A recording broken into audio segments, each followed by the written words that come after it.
దేవాలయంలోకి వెళ్ళినప్పుడు ఆ కళ్ళల్లో కళ్ళు పెట్టి చూడాలి. కళ్ళు మూసుకోవడం అంత దౌర్భాగ్యం ఇంకోటి లేదు. గుళ్ళోకి వెళ్ళాక మూసుకోకూడదు. ఎందుకంటే మనల్ని చూడనిచ్చేదే 2 నిమిషాలు. అరగంట కూర్చుంటే ఒప్పుకుంటారా?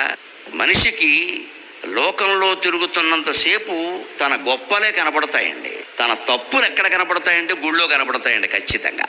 అందుకే చెంపలు వేసుకుంటాం మనం. ఇక్కడ మనిషి కనపడగానే మీరు చెంపలు వేసుకుంటారు, వాడి చెంపలు వేసేస్తారు అవసరమైతే. కానీ దేవుడు గుళ్ళోకి వెళ్ళగానే అప్రయత్నంగా, ఎందుకంటే మన పాపాలు గుర్తొచ్చినాయి లోపల నుంచి అక్కడ తేగల పాత్ర తవ్వుతున్నాం. అందుకే గుళ్ళోకి వెళ్ళడం చాలా అవసరం. మనిషి నిజాయితీగా బతకాలంటే లోపల గుర్తొస్తూ ఉంటాయి కదా, అప్పుడైనా బాగుపడతాం కదా.